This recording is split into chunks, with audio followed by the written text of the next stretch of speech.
بسم اللہ الرحمن الرحیم۔ شروع اللہ کے نام سے جو بڑا مہربان نہایت رحم والا ہے۔ 5 بیٹیوں نے بخاری شریف جو ہے وہ مکمل کی ہے۔ میری ان بیٹیوں سے درخواست ہے کہ اپنی بخاری شریف کھول لیں، کیونکہ میرے استاد محترم فضیلت الشیخ حافظ مسعود عالم حافظہ اللہ تعالی آخری بخاری شریف کی حدیث جو ہے وہ بیٹیوں کو پڑھائیں گے، تو عبارت کے لیے میں بیٹیوں کی طرف سے نیابت کے لیے درخواست کروں گا محترم بھائی عبداللہ شبان صاحب کو کہ وہ تشریف لائیں اور عبارت جو ہے وہ پڑھیں۔ تو استاد محترم سے درخواست کرتا ہوں کہ استاد محترم تشریف لائیں اور بیٹیوں کو آخری حدیث پر جو ہے وہ درس جو ہے ارشاد فرمائیں، بیٹیوں کو آخری حدیث پڑھائیں۔ السلام علیکم ورحمۃ اللہ وبرکاتہ۔ نحمدہ ونصلی علی رسولہ الکریم، اما بعد۔ باب قول اللہ تعالی ونضع الموازین القسط لیوم القیامہ وان اعمال بنی آدم وقولهم توزن۔ وقال مجاہد القسطاس العدل بالرومیہ ويقال القسط مصدر المقسط وهو العادل وأما القاسط فهو الجائر۔ حدثنا أحمد بن إشكاب قال حدثنا محمد بن فضيل عن عمارة بن القعقاع عن أبي زرعة عن أبي هريرة رضي الله تعالى عنه قال قال النبي صلى الله عليه وسلم كلمتان حبيبتان إلى الرحمن خفيفتان على اللسان ثقيلتان في الميزان سبحان اللہ وبحمدہ سبحان اللہ العظیم۔ السلام علیکم ورحمۃ اللہ وبرکاتہ۔ الحمد للہ رب العالمین وصلی اللہ وسلم علی اشرف الانبیاء والمرسلین محمد النبی الامی الامین خاتم الانبیاء والمرسلین المبعوث رحمۃ للعالمین وعلی آلہ واصحابہ واہل بیتہ اجمعین ومن اہتدی بہدیہ ودعا بدعوتہ واستنى بسنتہ الی یوم الدین۔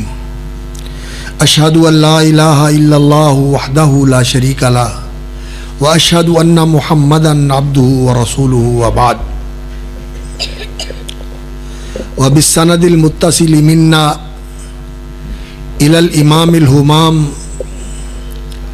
سید الفقہاء امیر المومنین فی الحدیث الامام ابی عبداللہ محمد بن اسماعیل البخاری رحمہ اللہ اقول قال الامام البخاری باب قول اللہ تعالی ونضع الموازین القسط لیوم القیامہ وان اعمال بنی آدم واقوالهم وفی نسخۃ وقولهم یوزن۔ وقال مجاہد القسطاس العدل بالرومیہ۔ وقال البخاری ويقال القسط مصدر المقسط وهو العادل وأما القاسط فهو الجائر۔ قال حدثنا أحمد بن إشكاب وإشكابا حدثنا أحمد بن إشكاب قال حدثنا محمد بن فضيل عن عمارة بن القعقاع عن أبي زرعة عن أبي هريرة رضي الله تعالى عنه قال قال النبي صلى الله عليه وسلم كلمتان حبيبتان إلى الرحمن خفيفتان على اللسان ثقيلتان في الميزان سبحان الله وبحمده سبحان الله العظيم۔ فضیلت مآب علماء کرام، اساتذہ، مشائخ، ائمہ، دعات، مدرسین حضرات اور مدرسات، عالمات، معلمات، مبلغات، بیٹیاں، بہنیں اور مائیں اور اسلامی بھائیوں، بزرگوں، دوستوں، عزیزوں، یہ مجلس علم، تذکیر، موعظت اور نصیحت کی مجلس ہے، اور اسی میں یہ کچھ وقت آپ درس حدیث کے لیے انشاءاللہ العزیز کچھ گزارشات سنیں گے۔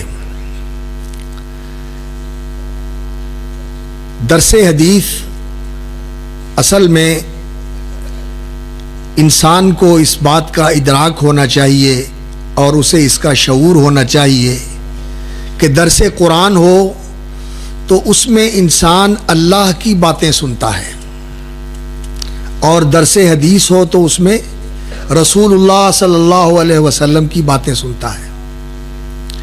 تو رسول اکرم صلی اللہ علیہ وسلم جو ہمارے محبوب ہیں اور ہمارے لیے ماں باپ سے بڑھ کر، بہن بھائیوں سے بڑھ کر، سب لوگوں سے بڑھ کر، حتیٰ کہ اپنی جان سے بڑھ کر بھی پیارے اور محبوب ہیں، جب انسان ان کی بات سننے کے لیے بیٹھا ہو تو پھر انسان کے شوق، اس کی محبت اور اس کے دل کے اندر ادب اور توقیر، تعظیم اور تکریم کی کیسی کیفیت ہونی چاہیے، یہ ایک صاحب ایمان کو اس بات کا احساس اور استحضار کرنا چاہیے۔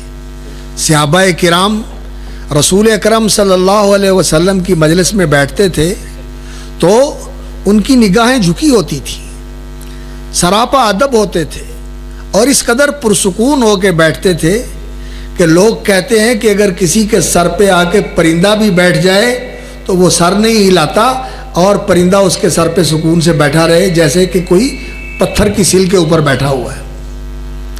اتنا ادب ہوتا تھا۔ حضرت عمر ابن عاص رضی اللہ تعالی عنہ بہت بڑے جرنیل تھے اور عرب کے بڑے دانشمند اور بڑے سیاستدان انسان تھے۔ کہتے تھے کہ ان جیسا عربوں میں اور کوئی ذہین اور فتین اور دانشمند انسان اور نہیں تھا۔ 3-4 عرب کے بہت بڑے بڑے لوگ تھے، ان میں سے ایک حضرت عمر بن عاص تھے۔ مسلمان ہو گئے اور پھر رسول اکرم صلی اللہ علیہ وسلم کے ساتھ بڑی مخلصانہ زندگی گزاری۔ نبی صلی اللہ علیہ وسلم نے ان کے بارے میں فرمایا اسلم الناس، لوگ ظاہراً فرما بردار ہوئے ہیں، وآمن عمرو بن العاص، اور عمر بن عاص جو ہیں یہ دل سے مومن ہوئے، یہ دل سے مومن ہوئے۔ نبی صلی اللہ علیہ وسلم نے ان کے ایمان کی گواہی دی، اور وہ بہت بد نصیب لوگ ہیں جو ان عمر بن عاص رضی اللہ تعالیٰ عنہ کو عیار کہتے ہیں اور مکار کہتے ہیں اور دھوکے باز کہتے ہیں۔ وہ کس کو یہ تان دیتے ہیں جس کے ایمان کی رسول اکرم صلی اللہ علیہ وسلم نے گواہی دی ہے۔ اور ان کے دل میں رسول اکرم صلی اللہ علیہ وسلم کا ادب کیا تھا؟ کسی نے ان سے پوچھا کہ آپ رسول اکرم صلی اللہ علیہ وسلم کا سراپا، آپ کا حلیہ، آپ کی شکل و صورت تو بیان کریں کہ رسول اکرم صلی اللہ علیہ وسلم کی شخصیت، آپ کا قد و قامت، آپ کا حسن و جمال، آپ کا چہرہ بشرا، اور آپ صلی اللہ علیہ وسلم کی رنگت، اور آپ صلی اللہ علیہ وسلم کے نقوش کیسے تھے؟ کہنے لگے جب تک تو مخالف کیمپ میں تھے تو جنگیں لڑتے رہے، لیکن جب مسلمان ہو گئے تو دل میں اتنی عظمت تھی، اتنا ادب تھا کہ کبھی آنکھیں اٹھا کے دیکھا ہی نہیں۔ اللہ اکبر! کبھی نگاہ بھر کے اور آنکھیں اٹھا کے دیکھا ہی نہیں، سامنے جاتے تھے تو نگاہیں جھک جاتی تھی۔ اتنا ادب تھا رسول اکرم صلی اللہ علیہ وسلم کا۔ تو حدیث کی مجلس یہ اصل میں رسول اکرم صلی اللہ علیہ وسلم کی باتوں کی مجلس ہوتی ہے، اور یہ کوئی بات میں ایسے ہی نہیں کہہ رہا ہوں، حقیقت واقعہ ایسے ہی ہے۔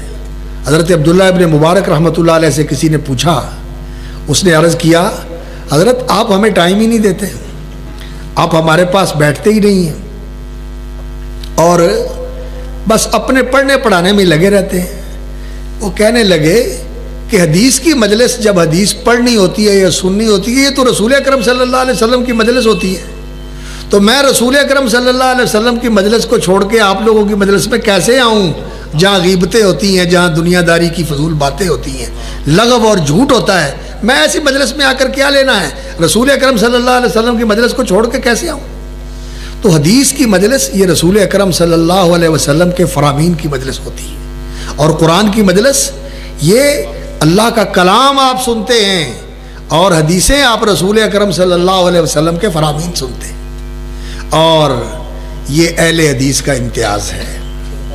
اہل حدیث کا امتیاز ہے کہ یہ رسول اکرم صلی اللہ علیہ وسلم کی حدیث پاک سننے کے بعد پھر ادھر ادھر نہیں دیکھتے، کسی سے نہیں پوچھتے، کسی سے ٹھپا اور مور نہیں لگواتے کہ جی عمل کریں یا نہ کریں، کہتے ہیں اللہ کے رسول کا فرمان سن لیا، آمنا وصدقنا، سمعنا واطعنا، مان لیا، صدق دل سے مان لیا اور سن لیا اور قبول کر کے عمل پیرا ہو گئے۔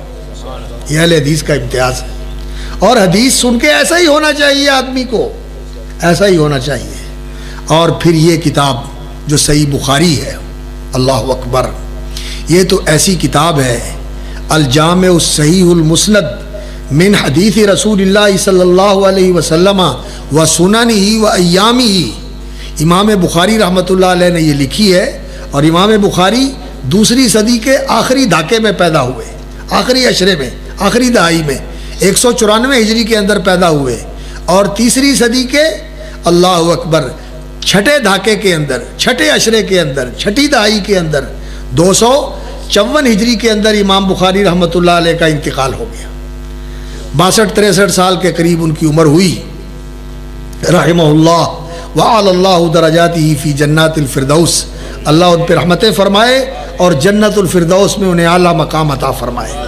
انہوں نے یہ کتاب لکھی، اور یہ کتاب انہوں نے یہ نہیں کہ بیٹھے اور کتاب لکھ کے پیش کر دی، کہتے ہیں کہ اس کتاب کے لکھنے میں نے 16 سال صرف کیے، 16 سال صرف کیے ہیں، 16 برس، اور 6 لاکھ حدیثوں کا ذخیرہ ان کے سامنے تھا، اور اس 6 لاکھ میں سے چن چن کے، منتخب کر کے، چھان چھان کے، اور پوری طرح پھٹک پھٹک کے اور دیکھ دیکھ کے، بھال بھال کے انہوں نے یہ حدیثیں جمع کی، اور کہتے ہیں کہ 16 سال کی مدت میری لگی، اور 3 بار میں نے اس کتاب کو لکھا ہے۔ پہلے اس کا میٹیریل جمع کیا، مواد جمع کیا، لوازمہ جمع کیا، اور پھر اس کو کھنگالا، اس کو جانچا، پرکھا، دیکھا، اور پھر اس کو ترتیب دیا، اور پھر اس کے بعد اس کی تبییض کی، اس کا مبیضہ، آخری شکل اس کی تیار کر کے اس کتاب کے اندر اس کو جمع کیا۔ اور کہتے ہیں کہ جب میں اس کتاب کے اندر جمع کرنے کے لیے کسی حدیث کا انتخاب کرتا تھا تو میرا طریقہ یہ تھا کہ میں غسل بھی کرتا تھا، وضو بھی کرتا تھا، اور استخارے کی نماز بھی پڑھتا تھا، اور جب مجھے پوری طرح تسلی اور اطمینان ہو جاتا تھا تو پھر میں اس کتاب کے اندر حدیث کو درج کرتا تھا، اور پھر اس طرح اپنا پورا علم، پوری تحقیق، پوری جستجو اور پوری محنت صرف کرنے کے بعد اس پہ بس نہیں کیا، اپنے وقت کے جو استاذ تھے، امام احمد ابن حنبل، یحییٰ بن معین، علی بن مدینی، یحییٰ بن معین رجال کے امام، علی بن مدینی علل الحدیث کے امام، اور احمد ابن حنبل حافظ الحدیث اور حدیث کے نقاد اور فقہ کے امام، ان تینوں اماموں کے سامنے پیش کیا، اور انہوں نے کہا کہ تیرا انتخاب بہترین انتخاب ہے۔ انہوں نے تصدیق کی، تائید کی، حوصلہ افزائی کی۔ تو پھر اس کے جب ابواب امام بخاری رحمۃ اللہ علیہ نے قائم کیے تو وہ مسجد نبوی کے اندر منبر رسول اور روضہ رسول کے درمیان ریاض الجنہ کے اندر بیٹھ کے امام بخاری رحمۃ اللہ علیہ نے اس حدیث کے ابواب کے عناوین قائم کیے، اور یہ کتاب وجود میں آئی جس کے اندر 100 کے قریب کتابیں ہیں۔ کتاب بدء الوحی، کتاب الایمان، کتاب العلم، کتاب الوضوء، کتاب الغسل، کتاب الحیض، اسی طرح کتاب الاذان، کتاب المواقیت، کتاب الصلاۃ، کتاب صلاۃ المسافرین، یہ کتابیں جو ہیں یہ 98 کے قریب ہیں، اور ایک نسخے میں 100 کتابیں ہیں۔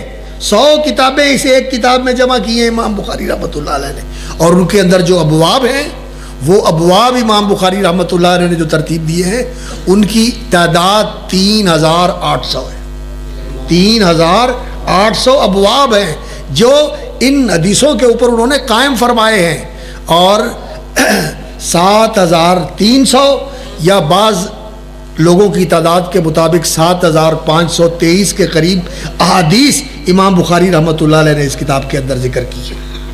7000 سے زیادہ حدیثیں اس کتاب کے اندر امام بخاری نے ذکر کی ہیں، جن میں سے 3800 ابواب ہیں، 100 کتابیں ہیں، اور اس کتاب کا نام انہوں نے رکھا ہے الجامع، کہ یہ ایسی کتاب ہے کہ اس میں پورے کا پورا دین اللہ کے فضل سے امام بخاری نے سمو کے رکھ دیا ہے، جمع فرما دیا ہے، اکٹھا فرما دیا ہے۔ پورا دین کی ابتدا جس چیز سے ہوئی وہی سے، وہاں سے آغاز کر کے وزن اعمال تک، علم، ایمان، دین کے سارے مسائل، کتاب التوحید پہ اختتام فرما کے وزن اعمال تک کا آخری باب جو ہے، جو آج آپ کے سامنے پڑھا گیا، اس باب پہ اس کتاب کو ختم کیا ہے۔ اور انسان کی زندگی کہاں سے شروع ہوتی ہے؟ نیت اور ارادے سے زندگی شروع ہوتی ہے، وہی انسان کی رہنمائی کرتی ہے، یہاں سے انسان کی دینی زندگی کا آغاز ہوتا ہے، اور اس کا اختتام وزن اعمال پر ہوگا۔ فمن ثقلت موازینہ، جس کے وہاں ترازو میں نیکیوں کے پلڑے بھاری ہو گئے، فاولئک هم المفلحون، اور جس بد نصیب کے نیکیوں کے تول اس دن ترازو میں ہلکے ہو گئے اور اس کی گناہوں کے تول بھاری ہو گئے، فاولئک هم الخاسرون، وہ ہے خسارہ پانے والا بدبخت اور بد نصیب۔ تو اس پہ جا کے اس کو ختم کیا، الجامع، پورے دین کی جامع کتاب، اور المسند، امام بخاری رحمۃ اللہ علیہ نے اس کتاب کو باسند ذکر کیا ہے، یہ بتایا ہے کہ میں نے کس سے سنا۔ امام بخاری رحمۃ اللہ علیہ کے استادوں میں جو سب سے اعلیٰ طبقے کے استاد ہیں وہ کون ہیں؟ جنہوں نے ان سے حدیثیں لی جنہوں نے صحابہ سے لی تھی۔ امام بخاری رحمۃ اللہ علیہ کے اساتذہ میں جو سب سے اونچے درجے کے استاد ہیں وہ ہیں اتباع التابعین۔ اتباع کون ہوتے ہیں؟ جنہوں نے تابعین سے سنا۔ تابعین کون ہوتے ہیں؟ جنہوں نے صحابہ سے سنا، اور صحابہ وہ خوش نصیب ہیں جنہوں نے رسول اللہ صلی اللہ علیہ وسلم سے سنا۔ تو امام بخاری کے درمیان اور رسول اکرم صلی اللہ علیہ وسلم کے درمیان کتنے واسطے ہیں؟ تبع تابعی، تابعی، صحابی، 3 واسطے ہیں، اور امام بخاری کی سند رسول اکرم صلی اللہ علیہ وسلم تک پہنچ جاتی ہے، مسند۔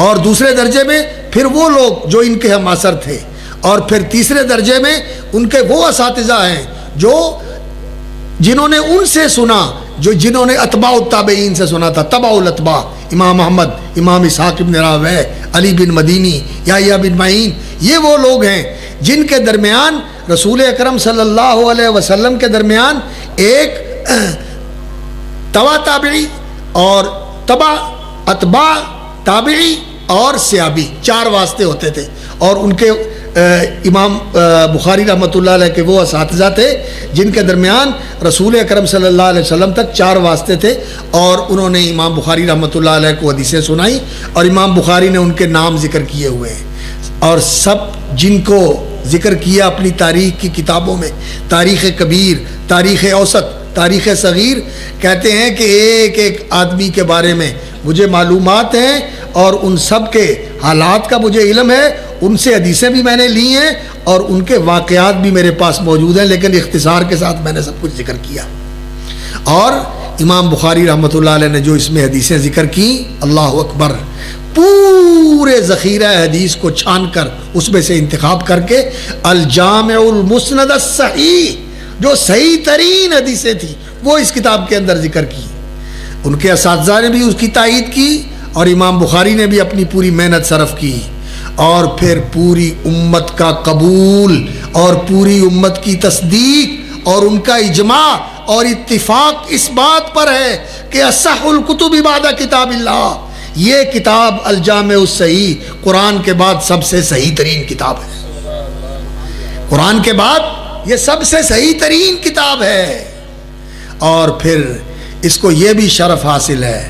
ابو زید مروزی امام بخاری کے شاگرد ہیں.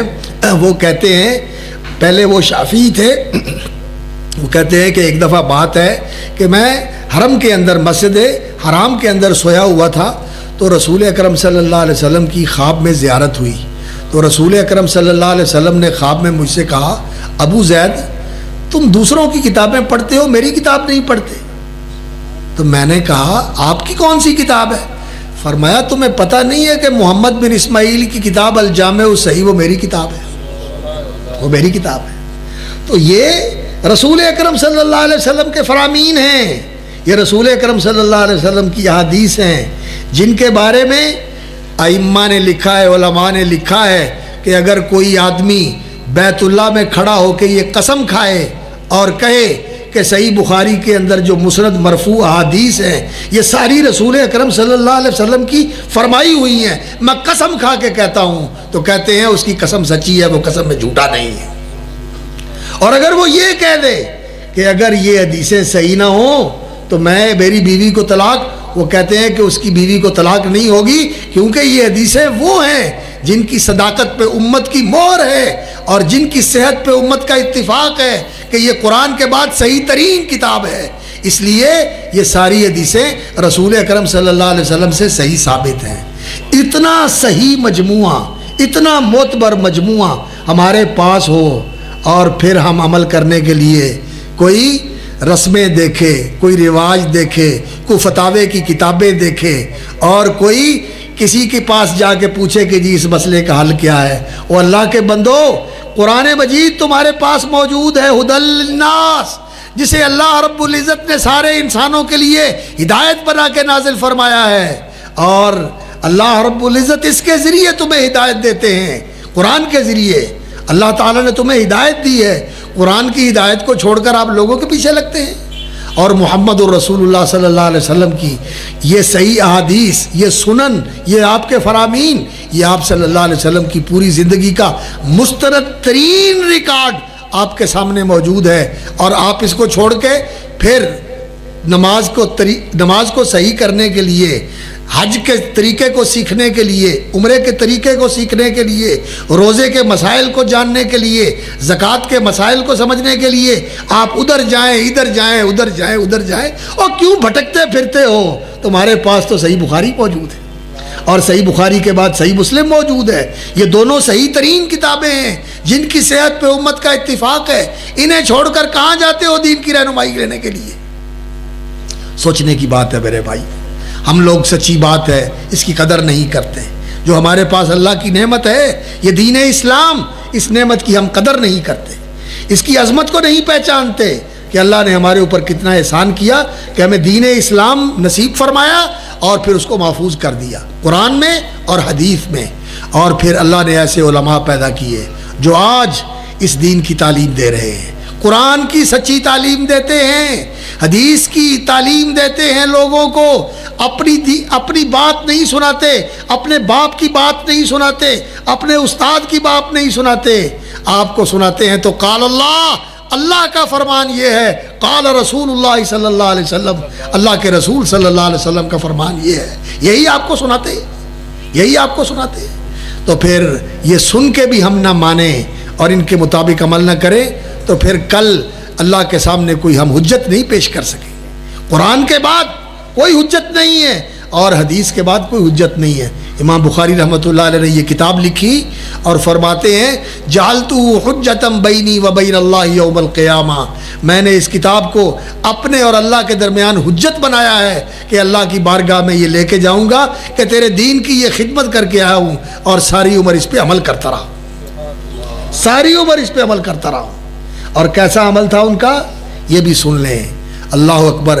کہتے ہیں جس دن سے مجھے پتا چلا ہے کہ غیبت کرنا حرام ہے اس دن سے لے کر مرنے تک، آخری وقت تک میں نے پھر کسی کی غیبت نہیں کی، کسی کی غیبت نہیں کی. ایسے عمل کیا ہے دین کے اوپر، ایسے چلے ہیں حدیث کے اوپر.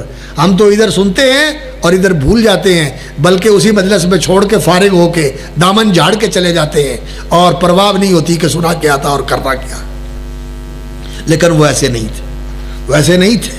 اللہ اکبر. امام بخاری کا ورع، ان کا تقوی، ان کی پرہیزگاری، ان کی خدا خوفی کا یہ عالم تھا۔ ایک دفعہ ان کے ایک شاگرد تھے، ابو معشر ان کا نام تھا، نابینا تھے، اور امام بخاری رحمۃ اللہ علیہ حدیث کا درس دے رہے تھے، اور وہ درس حدیث سنتے ہوئے انہوں نے ایک حدیث سنی جس کو سن کے وہ بڑے خوش ہوئے، ترنگ میں آ گئے، تو ایسے ایسے جھوم رہے ہیں، ایسے ایسے جھوم رہے ہیں اور نابینا ہیں، اور امام بخاری رحمۃ اللہ علیہ نے اس کو جھومتے ہوئے دیکھ کے تبسم فرمایا، مسکرا گئے کہ یہ کیسے نابینا کیسے جھوم رہا ہے حدیثیں سن کے۔ لیکن بعد میں احساس ہوا کہ اس کو جھومتے ہوئے دیکھ کر میں ہنسا ہوں تو اس میں تھوڑا سا توہین کا پہلو نکل آیا، توہین کا پہلو نکل آیا کہ میں اس پہ ہنس دیا۔ ہم تو کسی کا ٹھٹھا اڑا کے خوش ہوتے ہیں نا، کسی کا مذاق اڑا کے خوش ہوتے ہیں، دورے ہو جاتے ہیں، تیرے ہو جاتے ہیں جب وہ اس کا مذاق اڑا رہے ہوتے ہیں۔ لیکن یہ اللہ سے ڈرنے والے لوگ، ایک طالب علم کا میرے دل میں احترام تو ہے لیکن میں مسکرا دیا تو اس میں اس کی توہین کا پہلو نکلتا ہے۔ اس کو بلا لیا، کہنے لگے ابو معاشر مجھے معاف کر دو، میں آپ سے معافی مانگتا ہوں۔ کہنے لگے آپ مجھ سے معافی مانگتے ہیں؟ اللہ اکبر، کیسی بات؟ کہنے لگے تو جھوم رہا تھا اور میں تجھے دیکھ کے مسکرا دیا تھا، تو مجھے معاف کر دے اللہ کے لیے کہ میں آپ سے قیامت کے دن مواخذہ نہیں کروں گا۔ یہ تھے، اور کہتے ہیں کہ مجھے امید ہے قیامت کے دن کوئی مجھ سے مطالبہ کرنے والا نہیں ہوگا کہ میں نے بخاری سے یہ حق لینا ہے، میں نے کسی کا نہیں مارا، کسی کا نہیں دینا، کسی کا دبایا نہیں، کسی کا چھینا نہیں، کسی کا غصب نہیں کیا، کسی کا لوٹا نہیں ہے، کسی کا انکار نہیں کیا، کل قیامت والے دن کوئی مجھ سے لینے والا نہیں ہوگا۔ ایسے تھے یہ دین کے اوپر عمل کرنے والے۔ تو امام بخاری رحمۃ اللہ علیہ نے اس کتاب کا آغاز کیا ہے کتاب الوحی سے کہ دین کی بنیاد وحی ہے، اور وحی کیا ہے؟ یہ اللہ کا نازل کردہ دین ہے جو اللہ رب العزت نے قرآن کی صورت میں اور سنت کی صورت میں نازل فرمایا ہے۔ اور قرآن کس کا کلام ہے؟ اللہ کا، اور اللہ کا کلام غیر مخلوق ہے، اللہ کا کلام غیر مخلوق ہے، یہ ہمارا عقیدہ ہے۔ یہ کرسی مخلوق، میں مخلوق، یہ کاغذ مخلوق، یہ ساری چیزیں جو ہمارے چاروں طرف ہے مخلوق، لیکن اللہ کا کلام قرآن غیر مخلوق، یہ اللہ کا کلام ہے۔ اور جو سنتا ہے آواز میری ہوتی ہے، الفاظ میرے ہوتے ہیں، کلام اللہ کا، کلام اللہ کا، وہ اللہ کا کلام سنتا ہے میری آواز میں، میرے الفاظ میں۔ میرے الفاظ مخلوق، میری آواز مخلوق، میرے ساؤنڈ باکس سے نکلتی ہے، لیکن اللہ کا کلام غیر مخلوق ہے۔ یہ غیر مخلوق کلام اللہ رب العزت کا دنیا میں موجود ہے، یہ دنیا میں موجود ہے اللہ کا کلام، یہ اللہ کی صفت ہمارے پاس موجود ہے۔ اللہ اکبر۔ اور رسول اکرم صلی اللہ علیہ وسلم کی سنت اور آپ کی احادیث، یہ کیا ہے؟ یہ اللہ کی وحی ہے اور رسول اکرم صلی اللہ علیہ وسلم کی زبان اقدس سے نکلے ہوئے الفاظ ہیں، اور وہ اعمال ہیں جو رسول اکرم صلی اللہ علیہ وسلم نے سر انجام دیے، جن پہ عمل فرمایا، جو آپ صلی اللہ علیہ وسلم نے زندگی میں کیے۔ یہ وہ اعمال ہیں جو آپ صلی اللہ علیہ وسلم کے وجود اقدس سے رونما ہوئے، ظہور پذیر ہوئے، ہمارے سامنے آئے۔ یہ وہ اعمال ہیں، اور ان کے نقل کرنے والے صحابہ کرام ہیں، اور ان اعمال کو دیکھ کے، ان باتوں کو سن کے ہمیں کیا احساس ہوتا ہے کہ میں اللہ کے رسول کا عمل دیکھ رہا ہوں، اللہ کے رسول کا فرمان سن رہا ہوں۔ اور اللہ کے رسول صلی اللہ علیہ وسلم کیا صرف آج سے 1400، آج 39 ہے نا، 10 نکال دیں تو 29، نبی صلی اللہ علیہ وسلم 11 ہجری میں آپ کا انتقال ہوا، 10 سال مدینہ منورہ میں رہے، تو 10 سال نکال دیں آپ کی ہجرت کے تو 1439 میں ہم جی رہے ہیں، اور 1429 سال گزر چکے ہیں رسول اکرم صلی اللہ علیہ وسلم کو دنیا سے گئے ہوئے۔ تو کیا آپ رسول اکرم صلی اللہ علیہ وسلم انہی لوگوں کے رسول تھے جو آج سے 1429 سال پہلے تھے، یا آج کے بھی وہی رسول ہیں اور آج کے لوگوں کے لیے بھی وہ ویسے ہی رسول ہیں جیسے ان لوگوں کے لیے تھے جو مکے میں آپ صلی اللہ علیہ وسلم کے رہتے تھے، آپ کے ساتھ رہتے تھے اور پوری دنیا میں اس وقت رہتے تھے؟ جیسے ان کے لیے رسول تھے ویسے ہی ہمارے لیے رسول ہیں یا نہیں ہیں؟ جیسے ان کے لیے رسول تھے آج ہمارے لیے بھی ویسے ہی رسول ہیں۔ اور اللہ رب العزت نے فرمایا ہے اگر تمہارے جھگڑے ہوں، تمہارے اختلافات ہوں، تمہارے تنازع ہوں تو کیا کرو؟ معاملے کو, جھگڑے کو, تنازع کو, اختلاف کو اللہ کی طرف لوٹا دو. عرش پہ بھیجو گے, کہاں لے کے جاؤ گے؟ قرآن کی طرف لے کے جاؤ گے. اللہ کے رسول کی طرف لوٹا دو. کیا مدینے لے کے جاؤ گے نبی صلی اللہ علیہ وسلم کے روضہ اطہر کے اوپر؟ اللہ کے رسول کی حدیث کی طرف لوٹا دو. یہ حدیث تمہارے پاس موجود ہے, صحیح بخاری کی شکل میں موجود ہے, صحیح مسلم کی شکل میں موجود ہے, اس کی طرف لوٹا دو. تمہارے اختلاف ختم ہو جانے چاہیے. آج ہمارے اختلاف کیوں نہیں ختم ہوتے؟ کہ ہم نہ قرآن کی طرف لوٹتے ہیں نہ حدیث کی طرف لوٹتے ہیں. اس لیے اختلاف کھڑے کے کھڑے ہیں. اور آج ہم نے یہ فیصلہ کر لیا ہے کہ جتھے کو لگا اتھے رہن دیو, اپنا چھڈو نہ, کسی نو چھڑو نہ. جیسے کو کرتا اس کو کرتے رہنے دو.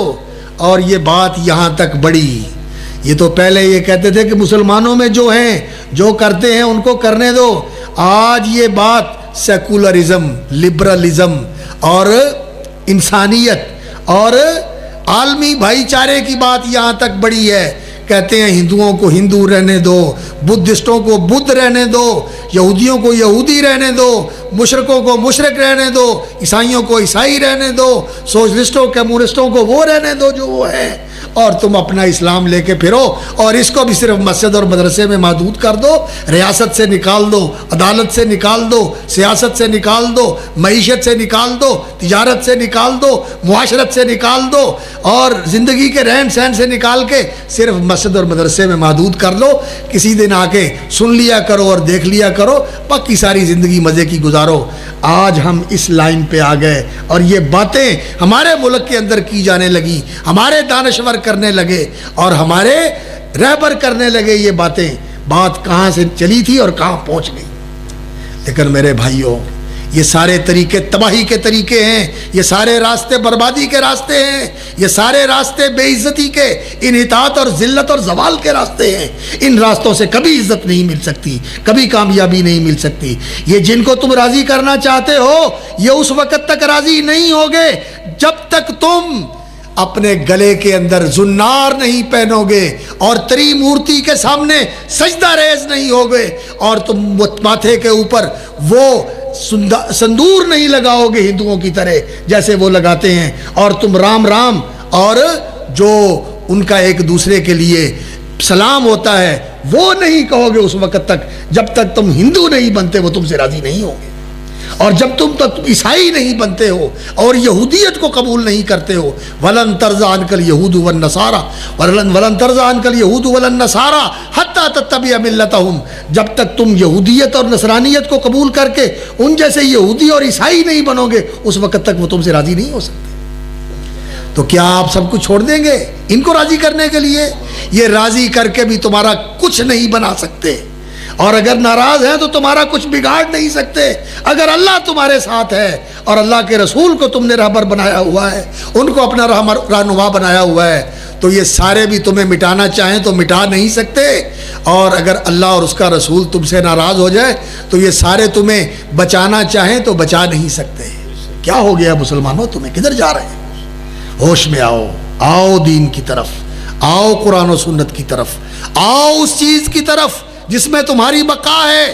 یا ایھا الذین آمنوا استجیبوا للہ وللرسول اذا دعاکم لما یحییکم, اے ایمان والو, ایمان لانے والو, استجیبوا للہ وللرسول, بات مانو اللہ کی. قرآن کیا ہے؟ اللہ کا فرمان, اللہ کا حکم. سنتے ہو تو مانو. وللرسول, استجیبوا للہ وللرسول, اور خوشی سے بات مانو اللہ کے رسول کی. رسول اکرم صلی اللہ علیہ وسلم کا جب حکم آیا, صلو کما رأیتمونی اصلی, صحیح بخاری کی حدیث ہے کہ نماز اس طرح پڑھو جس طرح مجھے نماز پڑھتے دیکھتے ہو. یہ اللہ کے رسول کا فرمان سن کے مسلمان کے لیے, اہل ایمان کے لیے ماننا لازم ہے یا نہیں؟ اور پھر وہ یہ کہے کہ میں تو یہ نماز نہیں پڑھوں گا اس لیے کہ میں ادھر نسبت رکھتا ہوں, میں ادھر نسبت رکھتا ہوں, میں ادھر نسبت رکھتا ہوں, میں ادھر نسبت رکھتا ہوں. کیا بات ہے یہ؟ کیا طرز عمل ہے یہ؟ میرے بھائیوں, یہ تباہی والا طرز عمل ہے, یہ بربادی والا طرز عمل ہے. صحابہ کرام ایسے کرتے تھے؟ وہ نہیں ایسے کرتے تھے. اور اگر کسی نے کسی وقت کوئی ایسی بات کہی یا کوئی ایسا کام کیا, حضرت عبداللہ ابن عباس رضی اللہ تعالیٰ عنہ, کسی نے ان کے سامنے کہا کہ جی آپ جو فتویٰ دیتے ہیں حضرت عمر کا فتویٰ تو اس کے خلاف ہے، حضرت ابو بکر کا فتویٰ تو اس کے خلاف ہے. تو حضرت عبداللہ ابن عباس رضی اللہ تعالیٰ عنہ نے کیا فرمایا؟ فرمانے لگے رسول اکرم صلی اللہ علیہ وسلم کے فتوے کے مطابق میں تمہیں بات بتا رہا ہوں، اللہ کے رسول کا حکم بتا رہا ہوں، اور تم سیدنا ابو بکر سیدنا عمر کی بات کرتے ہو. مجھے ڈر لگتا ہے کہیں آسمان سے پتھر نہ برسنے لگے تمہارے اوپر. تم کیسی بات کرتے؟ میرے بھائیوں، دین کی بات، قرآن کی بات، حدیث کی بات سب سے سپر ہے. کوئی آئین، کوئی قانون، کوئی رسم، کوئی رواج، کوئی فتویٰ اور کوئی فیصلہ اور کسی قسم کی کوئی سفارش اس کے مقابلے میں حیثیت نہیں رکھتی. یہ ہماری دعوت ہے، یہ ہماری دعوت ہے. اور الحمدللہ یہ ہمارے علماء، یہ ہمارے اساتذہ، یہ ہمارے مدرسین، یہ ہمارے مدارس، یہ ہمارے معلمین اور معلمات، یہ ہمارے طلباء اور طالبات سارے اسی دعوت کو قبول کر کے سیکھتے اور سمجھتے ہیں اور اسی دعوت کے مطابق زندگی گزارتے ہیں اور اسی کو پوری دنیا میں پھیلانے کے لیے سرگرم ہیں. اللہ تعالیٰ ان کی زندگیوں میں برکت فرمائے اور اللہ تعالیٰ ان اداروں کو دوام اور استحکام بخشے اور اللہ رب العزت ان علماء کی زندگیوں میں برکت فرمائے جو آپ کو صحیح قرآن و سنت کی دعوت دیتے ہیں. تو باب جو ہے امام بخاری رحمۃ اللہ علیہ نے کتاب التوحید کے آخر میں باندھا، اور کتاب التوحید، یہ توحید جو ہے یہ دین کا جوہر ہے. دین کا جوہر کیا ہے؟ توحید، اللہ کی وحدانیت کو ماننا، اللہ رب العزت کی ذات میں اس کو واحد لا شریک ماننا کہ اس کی ذات میں کوئی شریک نہیں، کوئی بیٹا نہیں، کوئی بیٹی نہیں، کوئی اس کی ذات کا حصہ بکھرا نہیں، کوئی اس کی بیوی نہیں، کوئی اس کے ماں باپ نہیں. اپنی ذات میں واحد لا شریک ہے. اور اپنے صفات اور اسماء میں جو اس کی صفت ہے، دیکھنا اس کی صفت ہے، سننا اس کی صفت ہے اور جاننا اس کی صفت ہے. اس صفت میں اس کا کوئی شریک نہیں. جو اس طرح جانتا ہو جیسے وہ جانتا ہے، جو اس طرح دیکھتا ہو جیسے وہ دیکھتا ہے، جو اس طرح سنتا ہو جیسے وہ سنتا ہے، اس کے سوا کوئی نہیں ویسے جاننے والا، ویسے دیکھنے والا، ویسے سننے والا، اور کوئی نہیں ہے. اس کے اسماء و صفات میں کوئی اس کا شریک نہیں. اور جو اس کے افعال ہیں، پیدا کرنے والا، رزق دینے والا، نفع کا مالک، نقصان کا مالک، عزت کا مالک، ذلت کا مالک، موت کا مالک، حیات کا مالک، صحت کا مالک، بیماری کا مالک. بیماری اس کے حکم سے آتی ہے اور اس کے حکم سے جاتی ہے، صحت اس کے حکم سے ملتی ہے اور اس کے حکم سے چھنتی ہے. ان ساری چیزوں کا مالک کون؟ اللہ. رزق کا مالک کون؟ اللہ. وہی دیتا ہے، وہی داتا ہے. سارے اس سے مانگتے ہیں اور سب کو اسی کی نگری سے ملتا ہے. یہ اللہ کے ساتھ اور کوئی اس میں شریک نہیں. بسم اللہ.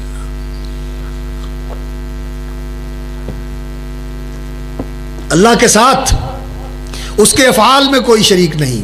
اپنی ذات میں واحد لا شریک، اپنے اسماء و صفات میں واحد لا شریک، اپنے افعال میں واحد لا شریک. اور پھر جو اس کا حق ہے، مانگنا ہو تو اس سے مانگے، جھکنا ہو تو اس کے سامنے جھکے، سجدہ کرنا ہو تو اس کے لیے کریں. اور اگر تشکر و امتنان کے جذبات سے لبریز ہو کر نذرانہ اور نیاز دینی ہو تو اس کے نام کی دیں، بکرا دینا ہو تو اس کے نام کا دیں، ذبح کرنا ہو تو اس کے نام پہ کریں، اس کا نام لے کے اس کے نام کے لیے، اس کی رضا کے لیے، اس کی خوشنودی کے لیے ذبح کریں. یہ اس کا حق ہے. اگر نام جپنا ہو تو پھر حق فرید نہیں کہنا. کیا کہنا ہے؟ اللہ هو الحق ذالک بان اللہ هو الحق وان ما يدعون من دونه الباطل. پھر حق فرید نہیں، حق اللہ. رسول اکرم صلی اللہ علیہ وسلم صبح کی نماز میں کیا کہتے تھے؟ اللہم انت الحق ووعدک الحق وقولک حق ولقاؤک حق والجنت حق والنار حق والنبیون حق ومحمد حق. اللہ حق تو ہے اور تیرا نبی حق ہے کہ وہ رہبر و رہنما ہے. اور حضرت فرید رحمۃ اللہ علیہ، اللہ تعالیٰ ان کے درجے بلند کرے، وہ ایک نیک بزرگ تھے. انہوں نے ساری عمر لوگوں کو یہی سبق دیا کہ لوگوں اللہ کو مانو، اللہ سے مانگو، باقی تمہارے پاس تو ایک دانہ بھی نہیں ہے. لوگ تمہیں گنج گنج کہتے ہیں کہ خزانوں والا ہے، تو حبہ نہ داری، تیرے پاس تو ایک دانہ بھی نہیں ہے. انہوں نے تو لوگوں کو یہ سبق دیا تھا. تو بات یہ ہے میرے بھائیوں، اللہ کے حقوق میں پھر کسی کو اس کا شریک نہیں بنانا. یہ توحید ہے. اس توحید کو سارے دین کا حاصل یہ ہے کہ انسان کے اندر توحید آ جائے اور شرک سے انسان بچ جائے. ظاہری شرک اور باطنی شرک، کھلا شرک اور چھپا شرک، ہر قسم کے شرک سے انسان منزہ اور مبرہ ہو جائے. یہ دین کی روح اور دین کی حقیقت ہے. توحید پہ کس کتاب کو ختم کیا ہے، اور پھر اس کا جو آخری باب لے کے آئے ہیں وہ ہے باب قول اللہ تعالی وَنَضَعُ الْمَوَازِينَ الْقِسْطَ لِيَوْمِ الْقِيَامَةِ، کہ اللہ کا فرمان، اللہ نے فرمایا وَنَضَعُ الْمَوَازِينَ الْقِسْطَ لِيَوْمِ الْقِيَامَةِ، ہم قیامت کے دن عدل کے ترازو قائم کریں گے. یہ ترازو ایک سے زیادہ ہوں گے، علماء نے کہا ہے شاید، لیکن صحیح بات یہ ہے کہ ایک ہی ترازو ہوگا. اور یہ اس کی جو جمع لائی گئی ہے یہ اس اعتبار سے جمع ہے کہ مختلف لوگوں کے اعمال تولے جائیں گے اور مختلف قسم کے اعمال تولے جائیں گے. اس لیے اس کی جمع لائی گئی ہے کہ جو تولی گئی چیزیں ہیں وہ مختلف ہوں گی، لوگ مختلف ہوں گے، ان کے اعمال مختلف ہو جائیں گے اور وہ اس میں تولے جائیں گے. تو اس لیے اس کی جمع لائی گئی ہے وَنَضَعُ الْمَوَازِينَ الْقِسْطَ، اور القسط جو ہے یہ اس کی صفت بن رہی ہے. اور ایک عالم نے کہا کہ اس کا معنی ہے ذوات القسط، ہم ایسے ترازو قائم کریں گے جو انصاف والے ہیں، صحیح تول تولنے والے ہیں. اللہ اکبر. اور کیسے تول تولا جائے گا؟ ایک آدمی آیا رسول اکرم صلی اللہ علیہ وسلم کی خدمت میں، عرض کی یا رسول اللہ میرے نوکر ہیں، غلام ہیں، کارندے ہیں، اور وہ کام کرتے ہیں میرے پاس اور میں بھی انسان ہوں. وہ کام چوری بھی کرتے ہیں اور میرا نقصان بھی کرتے ہیں، میری نافرمانی بھی کرتے ہیں، اور مجھے بھی غصہ آ جاتا ہے. میں ان کو سخت سست بھی کہہ لیتا ہوں، برا بھلا بھی کہہ لیتا ہوں، اور کبھی میں ہاتھ بھی اٹھا لیتا ہوں. اب مجھے بتائیں کہ قیامت والے دن عدل کیسے ہوگا، محاسبہ کیسے ہوگا؟ رسول اکرم صلی اللہ علیہ وسلم نے فرمایا کہ ان کی کام چوری، ان کی نافرمانی اور ان کی کمی کوتاہی جو کچھ بھی ہے وہ بھی ساری اکٹھی کر کے پلڑے میں رکھ دی جائے گی، اور تیری سختی، تیری گالی اور تیری زیادتی جو تو نے کی اس کو بھی ایک طرف رکھ دیا جائے گا، اور اللہ کی میزان عدل میں تولا جائے گا. اگر تیری زیادتی بڑھ گئی تو پکڑا جائے گا، اگر ان کی کوتاہی بڑھ گئی تو وہ پکڑے جائیں گے. کہنے لگا ہیں ایسے ہی ہونے والا ہے؟ فرمایا ہاں ایسے ہی ہونے والا ہے. چیخ نکل گئی. کہنے لگا ایسا باریک حساب تو میں نہیں دے سکتا، میں ان غلاموں کو آزاد کرتا ہوں، میں رکھتا ہی نہیں ہوں، میں خود ہی اپنا کام کر لیا کروں گا، اتنا باریکی والا حساب میں نہیں دے سکتا. یہ لوگ تھے اللہ سے ڈرنے والے. اور آج ہم کیا کہتے ہیں؟ وہ دیکھی جائے گی، نبڑ لیں گے جدو اتنے جاؤں گے، پہلے اتنے تے قبضے کریے، اتوں تو لٹ مار بچائیے، اتنے جا کے دیکھ لوا. لا حول ولا قوت الا باللہ. وَنَضَعُ الْمَوَازِينَ الْقِسْطَ لِيَوْمِ الْقِيَامَةِ، عمل تولے جائیں گے. اور یہ یاد رکھیں عمل کے اندر وزن کب آتا ہے؟ جب صحیح عقیدے کے ساتھ عمل کیا جائے اور صحیح طریقے کے مطابق عمل کیا جائے. صحیح عقیدہ کیا ہے؟ ایمان صحیح ہو، اللہ پہ ایمان، اللہ کے فرشتوں پہ ایمان، اللہ کی کتابوں پہ ایمان، اللہ کے رسولوں پہ ایمان، اور اللہ کی تقدیر پہ ایمان، اللہ کی ملاقات پہ ایمان. ایمان صحیح ہو، مضبوط ہو، کھرا ہو، سچا ہو، کھوٹا اور جھوٹا نہ ہو. یہ ایمان ہو، اور پھر عمل بھی صالح ہو، نیک ہو. صالح کون سا ہوتا ہے؟ جو خالص اللہ کے لیے کیا جائے اور جس کو محمد الرسول اللہ صلی اللہ علیہ وسلم کے طریقے اور سنت کے مطابق کیا جائے، وہ عمل صالح ہوتا ہے. اس عمل کا وزن ہوگا. اگر اللہ کے لیے نہیں ہے تو کوئی وزن نہیں، اور اگر محمد الرسول اللہ صلی اللہ علیہ وسلم کی سنت اور آپ کے طریقے کے مطابق نہیں ہے وہ بھی مردود ہے، وہ بھی قابل قبول نہیں ہے، کھوٹا سکہ ہے. پاکستانی نوٹ، امریکہ کا ڈالر، سعودی عرب کا ریال، اگر کوئی آدمی اپنے گھر سے بنا کے اس جیسا بلکہ اس سے اچھا کاغذ لگا کے لے آئے، لیکن وہ سعودی عرب کا ریال نہیں ہے جو سعودی عرب کی حکومت کی اجازت سے بنا ہوا ہو، وہ امریکہ کا ڈالر نہیں ہے، وہ UK کا پاؤنڈ نہیں ہے، پاکستانی حکومت کا نوٹ نہیں ہے، تو اس نوٹ کا بنانا، اس کو رکھنا، اس کو چلانا کیا ہے؟ جرم. جس کے پاس ہو وہ مجرم ہے. اللہ اکبر. تو اس لیے دین کے اندر جو اپنی طرف سے کوئی طریقہ چلاتا ہے، کوئی عمل کرتا ہے، کہتا ہے جی کیا حرج ہے، کر لو، محبت ہی تو ہے. اور نہیں میرے میاں، دین میں بناوٹ نہیں چلتی. دین میں خانہ ساز طریقہ نہیں چلتا، محمد صلی اللہ علیہ وسلم کی مدینے کی مہر ہونی چاہیے۔ عمل علیہ سکۃ نبویۃ وضرب المدینۃ اشرف البلدانی، جس عمل پہ محمد صلی اللہ علیہ وسلم کے عمل کی مہر لگی ہوئی ہے کہ انہوں نے یہ عمل کیا ہے، مدینے میں یہ عمل ہوا ہے، وہ عمل قابل قبول ہے، وگرنہ اس کی کوئی قیمت نہیں ہے، اس کا کوئی وزن نہیں ہے۔ تو اللہ رب العزت نے وزن کے لیے عدل کا ترازو قائم کرنا ہے۔ وَأَنَّ أَعْمَالَ بَنِي آدَمَ وَقَوْلَهُمْ يُوزَنُ وَأَقْوَالَهُمْ يُوزَنُ، قول بھی تولا جائے گا، عمل بھی تولا جائے گا۔ لوگ کہتے ہیں کہ عمل تو نظر ہی نہیں آتا، اس کی تو ویڈیو بن سکتی ہے، لوگ آج بناتے ہیں، اور قول جو ہے وہ ریکارڈ ہو سکتا ہے، لیکن اس کو تولے گا کون؟ بھئی تولنا میں نے نہیں ہے، نہ آپ نے تولنا ہے، نہ کسی لیبارٹری کے کسی اس طرح کے سکیل کے اوپر اس کو تولا جائے گا جو لیبارٹریوں میں لوگوں نے رکھے ہوئے ہوتے ہیں وزن کرنے کے لیے۔ یہ تولنے والا اللہ ہے جو کہ علی کل شیء قدیر ہے، جو چاہے کر سکتا ہے۔ لا یعجزہ شیء فی الارض ولا فی السماء، آسمان و زمین کی کوئی چیز اس کو عاجز اور بے بس نہیں کر سکتی، اس نے کرنا ہے۔ میں اپنے پیمانوں سے، آپ اپنے پیمانوں سے اگر اس کے طاقت اور قدرت کا اندازہ کرنے لگے تو میری عقل اور آپ کی عقل ٹھکانے نہیں ہے۔ وہ قادر ہے، جو چاہے کر سکتا ہے، تولنا اس نے ہے جو سب کچھ کر سکتا ہے، جو چاہے کرے، اور وہ تولے گا۔ اور تولے گا کس کو؟ بندے عمل کرنے والے بھی تولے جائیں گے، ان کے صحیفے بھی تولے جائیں گے، اور ان کے اعمال بھی تولے جائیں گے، ان کے اقوال بھی تولے جائیں گے۔ نبی صلی اللہ علیہ وسلم نے فرمایا ما من شیء یوضع فی المیزان یوم القیامۃ اثقل من خلق حسن، خلق حسن، اچھے اخلاق سے بڑھ کر کوئی چیز وزنی نہیں ہے جو قیامت کے دن ترازو میں رکھی جائے گی۔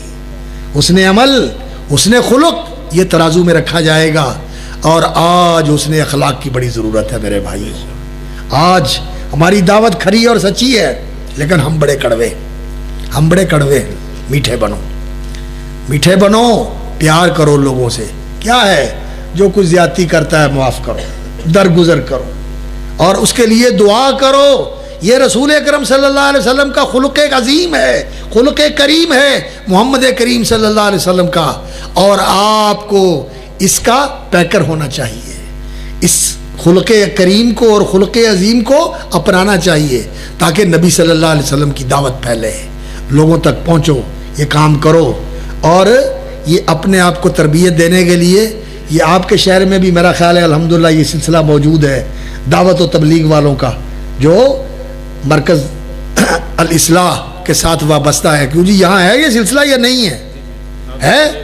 ماشاءاللہ ماشاءاللہ، یہ حافظ صاحب بیٹھے ہوئے ہیں، الحمدللہ یہ سلسلہ ہے۔ یہ تربیت کے لیے اور اصلاح کے لیے سلسلہ ہے کہ ہمارے غصے ذرا ٹھنڈے ہو جائیں، ہمیں دوسروں کے ساتھ چلنے کا سلیقہ اور طریقہ ہے، ادب اور طریقہ ہے کہ کسی سے بات کیسے کرنی ہے، کسی کو جو گالی دینے والا ہے اس کو دعا کیسے دینی ہے۔ وغیرہ ہم تو کہتے ہیں اچھا تو دیکھ لینا میں تینوں تو ڈاڈا آیا تیرے ورگے کئی ٹپائے ہیں میں، ہمارا تو یہ حال ہوتا ہے۔ نہیں ایسا نہیں، کوئی گالی دے تو آپ اس کو میاں اللہ آپ کو معاف کرے، اللہ آپ کو جزائے خیر دے۔ ہمارے لوگوں نے ایسے ہی کیا ہے۔ چینیا والی مسجد کے ایک عالم تھے، مسجد میں امام صاحب تھے، اللہ اکبر، ایک آدمی نے ان کو گالیاں دیں اور وہ اس کے دروازے کے سامنے تھڑی ہوتی تھی، تھڑی کے اوپر بیٹھ گئے۔ وہ کہتا مولوی کو میں نے گالیاں نکالی ہیں، یہ بیٹھ گیا، اللہ خیر کرے، پتہ نہیں اس نے کو پتھر مارنا یا گولی مارنی مجھے۔ کہتا تو بہ گئے تھے؟ کہتے ہیں میں اس واسطے بہ گیا بھی تو جنیاں کڈنیاں نے کڈ لے۔ تو کہتے کڈنیاں نے کڈ لے کی مطلب ہویا؟ کہنے لگے تو کڈ لے میں تینوں معاف کر کے جاواں تاکہ میرے پیچھوں نہ کڈدا رہے، تیرے کھاتے چ لکھیاں جان، تینوں معاف کر کے جاواں۔ کہندا مینوں معافی دے دیو، بس میرے جندرے کھل گئے۔ یہ بات ہے، ہمارے اندر یہ بات آنی چاہیے۔ ترازو کے وزن اعمال کے ترازو میں جو سب سے زیادہ بھاری چیز رکھی جائے گی وہ حسن اخلاق ہے۔ وقال مجاہد القسطاس والعدل بالرومیہ، رومی زبان میں قسطاس کا لفظ جو ہے یہ عدل کے معنی میں استعمال ہوتا ہے۔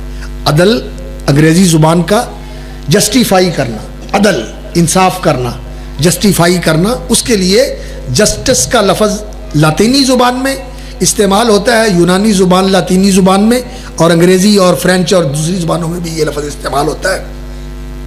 اور عربی زبان میں بھی یہ لفظ ہے، ملتے جلتے الفاظ ہیں، لیکن یہ ان زبانوں سے اس میں نہیں آیا، اس زبان سے ادھر گیا ہوگا، اس زبان سے ادھر گیا ہوگا، اس لیے کہ ہمارا یہ خیال ہے اور اس کے شواہد موجود ہیں کہ دنیا کی سب سے قدیم ترین زبان جو ہے وہ عربی ہے، دنیا کی سب سے قدیم ترین زبان عربی ہے، اس لیے کہ مکہ سب سے پہلی بستی ہے اور وہاں کی زبان جو ہے یہ سب سے پہلی زبان ہے، یہ بڑی زبان ہے، عظیم زبان۔ یہ بات خیر دوسری طرف نکل جائے گی، اس لیے میں ادھر نہیں جاتا۔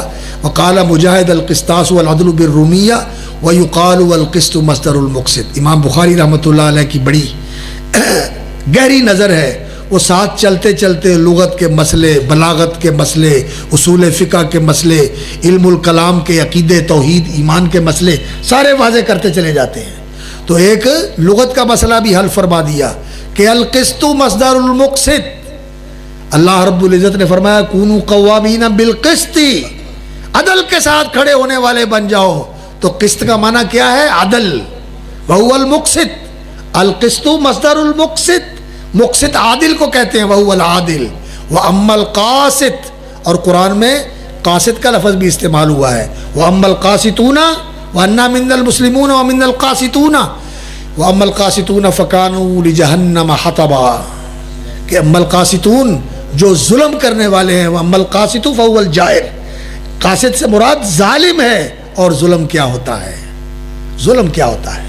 ظلم یہ ہوتا ہے کہ انسان اپنی جان پہ ظلم کرے، جو گناہ کرتا ہے اپنی جان پہ ظلم کرتا ہے، زمین پہ ظلم کرتا ہے، اللہ کی دی ہوئی نعمت کو غلط استعمال کرتا ہے، اللہ کی دی ہوئی قوت اور صلاحیت کو غلط استعمال کرتا ہے، اپنی جان پہ ظلم کرتا ہے اور اللہ کا حق مارتا ہے۔ اللہ کا حق کیا ہے؟ اس کی فرما برداری کی جائے، اس کا شکر کیا جائے، اس کی نافرمانی نہ کی جائے اور اس کی ناشکری نہ کی جائے، یہ اللہ کا بھی حق مارتا ہے، یہ ظلم ہے۔ اور جو نافرمانی کر کے اپنے پہ یا دوسروں پہ ظلم کرتا ہے وہ اپنی جان پہ اور دوسروں پہ ظلم کرنے والا ہوتا ہے۔ وَمَا الْقَاسِطُ فَهُوَ الْجَائِرُ۔ اور پھر وہ حدیث بیان کرتے ہیں، قال حدثنا احمد بن اشکاب قال حدثنا محمد بن فضیل، یہ احمد بن اشکاب ابو عبداللہ احمد ابن اشکاب، اشکاب ان کا والد کا لقب تھا اور ان کا نام مجمع تھا، یہ اصل میں کوفے کے رہنے والے تھے اور پھر مصر میں چلے گئے، اور امام بخاری نے یہ حدیث ان سے مصر میں سنی تھی، 217 میں یہ حدیث امام بخاری نے ان سے مصر میں سنی تھی۔ تو حدثنا احمد بن اشکاب قال حدثنا محمد بن فضیل، محمد بن فضیل ابن غزوان الزبی، یہ بھی کوفے کے رہنے والے تھے، وہ روایت کرتے ہیں عمارۃ بن القعقاع، عمارۃ بن القعقاع سے، عمارۃ بن القعقاع یہ بھی کوفے کے رہنے والے ہیں، وہ روایت کرتے ہیں نبی زرع، ابو زرع سے۔ اللہ اکبر، یہ ابو زرع جو ہیں جریر ابن عبداللہ البجلی کے پوتے ہیں، یہ بھی اپنی کنیت کے ساتھ مشہور تھے، ان کے نام میں اختلاف ہے، وہ حضرت ابو ہریرہ سے بیان کرتے ہیں، حضرت ابو ہریرہ بھی اپنی کنیت کے ساتھ معروف ہیں، ان کے نام میں بھی اختلاف ہے۔ احمد ابن اشکاب بھی کوفی ہیں اور محمد ابن فضیل بھی کوفی ہیں اور عمارۃ بن القعقاع بھی کوفی ہیں، ابو زرع بھی کوفی ہیں، اور ابو ہریرہ مدینی ہیں، وہ مدینے سے باہر نہیں نکلے، مدینے میں ہی رہے ہیں، گئے جہاد کے لیے، تعلیم کے لیے، حج کے لیے، لیکن مدینے میں رہے، حدیث پڑھاتے رہے اور مدینے میں ہی فوت ہوئے، مدینے میں ہی دفن ہوئے، رضی اللہ تعالیٰ عنہ وارضا۔ اور سب سے زیادہ حدیثوں کی روایت کرنے والے وہی ہیں، 5000 سے زیادہ حدیثیں انہوں نے روایت کی ہیں، اور وہ حدیث کے ایسے طالب علم تھے کہ رسول اکرم صلی اللہ علیہ وسلم کی حدیثوں کے شوق میں کھانا پینا گھر بار سب کچھ بھول گئے۔ کہتے ہیں کہ بھوک سے میرا یہ حال ہو جاتا تھا کہ مجھ پہ غشیاں آتی تھیں، بے ہوشیاں طاری ہوتی تھیں، لوگ سمجھتے تھے ابو ہریرہ دیوانہ ہو گیا ہے، دیوانہ شیوانہ کوئی نہیں تھا، بھوک بے حال کر دیتی تھی، لیکن اللہ کے رسول کا در چھوڑ کے نہیں جاتے تھے، وہیں بیٹھے رہتے تھے۔ اور نبی صلی اللہ علیہ وسلم سے ایک دن پوچھا کہ یا رسول اللہ من اسعد الناس بشفاعتک یوم القیامہ، قیامت والے دن آپ کی سفارش کا حقدار سب سے زیادہ کون ہوگا؟ نبی صلی اللہ علیہ وسلم نے فرمایا ابو ہریرہ میں سمجھتا تھا کہ اس حدیث کے بارے میں تجھ سے پہلے کوئی سوال نہیں کرے گا، تیرا حدیث کا شوق، تیری حدیث کی حرص، تیری حدیث کی رغبت، میں یہ سمجھتا تھا کہ یہ حدیث مجھ سے سب سے پہلے تو ہی پوچھے گا، اور تو نے پوچھی تو سن لے کہ سب سے زیادہ میری شفاعت کا حقدار وہ ہوگا جس نے لا الہ الا اللہ صدق دل سے پڑھا ہوا ہے۔ جھوٹ موٹ نہیں پڑا ہوا، ادھر منہ سے لا الہ الا اللہ کہتا ہے اور عمل سے کبھی کسی قبر کے سامنے، کبھی کسی درخت کے سامنے، کبھی کسی اللہ اکبر حجرے کے سامنے، کبھی کسی دروازے کے سامنے، کبھی کسی چوکھٹ کے سامنے سجدہ ریز ہوتا ہے۔ اس لا الہ الا اللہ کا کیا فائدہ؟ یہ لا الہ الا اللہ تو وہ ہے جو دستے چتیغے لا بدستاری بیا تنہا چ غمداری کہ لا موجود الا اللہ، لا مقصود الا اللہ، لا محبوب الا اللہ۔ اللہ ہی محبوب حقیقی ہے، اللہ ہی مقصود حقیقی ہے، اور وہی وہ موجود برحق ہے جو ہمیشہ سے ہے، ہمیشہ رہے گا۔ باقی سارے وہ ہیں جو ایک وقت تھا نہیں تھے، پھر ہوئے، پھر چلے گئے، اور جب تک اللہ رکھے ہیں اور جب وہ چاہے سب کو ختم کر دے، لیکن وہ ہمیشہ سے قائم ہے۔ تو لا الہ الا اللہ صدق دل سے جس نے کہا ہے اس کو نبی صلی اللہ علیہ وسلم کی شفاعت ملے گی۔ اور کہتے ہیں حضرت ابو ہریرہ رضی اللہ تعالیٰ عنہ قال النبی صلی اللہ علیہ وسلم کلمتانی حبیبتانی الی الرحمن، دو بول ہیں، دو کلمے ہیں، حبیبتانی الی الرحمن، جو اللہ کو بہت ہی پیارے ہیں، اللہ کو بہت ہی پیارے ہیں، خفیفتان علی اللسان، زبان پر بڑے ہلکے اور آسان ہیں، ادا کرنے میں مشکل اور بھاری نہیں ہے، ثقیلتان فی المیزان، اور اللہ کی ترازو میں بہت بھاری ہیں۔ وہ کلمے کون سے ہیں؟ سبحان اللہ و بحمدہ، اللہ کی تسبیح کا کلمہ سبحان اللہ، اور اللہ کی حمد اور ثنا کا کلمہ و بحمدہ، یہ دو کلمے۔ دوسری حدیث ابو مالک اشعری رضی اللہ تعالیٰ عنہ کی ہے، کہتے ہیں کہ رسول اکرم صلی اللہ علیہ وسلم نے فرمایا الطہور شطر الایمان، پاک رہنا، وضو کرنا، غسل کرنا، طہارت قائم رکھنا، یہ آدھا ایمان ہے۔ والحمدللہ تملأ المیزان، اور اللہ کی حمد کا کلمہ یہ اللہ کے ترازو کو بھر دیتا ہے۔ وسبحان اللہ والحمدللہ تملأان ما بین السماء والارض، اور سبحان اللہ والحمدللہ یہ اتنے عظیم کلمے ہیں، ان کے پڑھنے سے اجر و ثواب کے ساتھ یہ آسمان و زمین کے درمیان کی پوری خلا بھر جاتی ہے۔ سبحان اللہ والحمدللہ تملأان ما بین السماء والارض، تو سبحان اللہ بڑا عظیم کلمہ ہے۔ اس کا معنی کیا ہے؟ اللہ پاک، اللہ منزہ، اللہ مبرہ، کس سے؟ ہر کمی سے، ہر عیب سے، ہر نقص سے، ہر شریک سے، کوئی اس کا مد مقابل نہیں، کوئی اس کی ٹکر کا نہیں، کوئی اس کے جوڑ کا نہیں، کوئی اس کے برابر کا نہیں، کوئی اس کا ہمسر نہیں، کوئی اس کی موڑنے والا نہیں، کوئی اس کی روکنے والا نہیں۔ یہ لوگوں نے باتیں بنائی ہوئی ہیں، او توڑ دے وے، اے جوڑ دے وے، او حکم کرے موڑ دے وے، کوئی نہیں، جھوٹ ہے، اس کے حکم کو کوئی نہیں موڑ سکتا۔ واللہ یحکم لا معقب لحکمہ، اللہ حکم دیتا ہے، اس کے حکم پہ کوئی تبصرہ نہیں کر سکتا، کوئی چون چرا نہیں کر سکتا، کوئی آگے پیچھے نہیں کر سکتا۔ اللہ رب العزت کا حکم نافذ ہو کے رہتا ہے، کسی کو مجال نہیں ہے کہ اس کے حکم کو ٹال سکے، کسی کو مجال نہیں، نہ کسی ولی کو، نہ کسی نبی کو، نہ کسی شہید کو، نہ کسی فرشتے کو، کسی کو مجال نہیں۔ تو اللہ رب العزت پاک ہے ہر نقص سے، ہر عیب سے، ہر کمی سے، ہر کمزوری سے۔ اللہ اکبر، وہ بھی پاک، اس کا دین بھی پاک، اس کی شریعت بھی پاک، اور اس کے فیصلے بھی پاک، ہر چیز سے۔ اس کے فیصلوں میں ظلم نہیں۔ یہ جو لوگ کہتے ہیں لو جی یہ حدود جو اللہ نے مقرر کی ہیں یہ ظالمانہ حدود ہیں، اور ظالموں اللہ ظلم سے پاک ہے۔ تم ظلم کرتے ہو، اس کی شریعت کو ظلم کہہ کر تم ظلم کرتے ہو، اپنے آپ پر بھی ظلم کرتے ہو، اپنے معاشرے پر بھی ظلم کرتے ہو، انسانیت پر بھی ظلم کرتے ہو کہ تم نے ان کو عدل سے محروم رکھا ہوا ہے، انصاف سے محروم رکھا ہوا ہے، ظلم ڈھاتے ہو ان کے اوپر کہ مجرموں کی پشت پناہی کرتے ہو، ان کو سپورٹ کرتے ہو، ان کو تحفظ دیتے ہو، اور مظلوموں کا خون چوستے ہو، ان کا مال کھاتے ہو، ان کے ووٹ بھی لیتے ہو، ان کے نوٹ بھی کھاتے ہو، ظلم کرتے ہو۔ عدل اگر ہو سکتا ہے تو شریعت کے نظام کے ساتھ عدل قائم ہو سکتا ہے۔ اللہ اکبر۔ تو اللہ پاک ہے، ظلم سے پاک ہے، اس کا دین بھی، اس کے احکام بھی، اس کی شریعت بھی، اور وہ بھی بندوں پر ظلم کرنے والا نہیں ہے۔ سبحان اللہ و بحمدہ. و بحمدہ کا معنی کیا ہے؟ اسنی علیہ بحمدہ، میں اس کی تعریف کرتا ہوں اس کی حمدوں کے ساتھ کہ وہ کمالات کا جامع ہے، اس کی ذات کمال والی، حسن والی، خوبی والی، جمال والی، سارے کمالات، ساری خوبیاں، سارے محاسن، سارے محامد اس کی ذات عالی میں جمع ہیں. اس میں خوبیاں ہی خوبیاں ہیں، اس میں کمال ہی کمال ہے، اس میں جمال ہی جمال ہے. اور جمال اور کمال اور خوبی اور حسن کا وہ مقام ہے اور وہ مرتبہ ہے کہ انسان کی سوچ بھی وہاں تک نہیں پہنچ سکتی. انسان کا تصور، اس کا تخیل، اس کی سوچ اور اس کی پرواز بھی وہاں تک نہیں پہنچ سکتی جو اللہ رب العزت کا مقام اور مرتبہ ہے. اللہ اکبر، اللہ بہت بڑا ہے. تو یہ اللہ کی حمد کا کلمہ اور اللہ کی تسبیح کا کلمہ یہ اللہ تعالیٰ کو بڑے ہی پسند ہے. پوچھا گیا ای الکلام احب الی اللہ، کون سے کلمے اللہ تعالیٰ کو سب سے زیادہ پیارے ہیں؟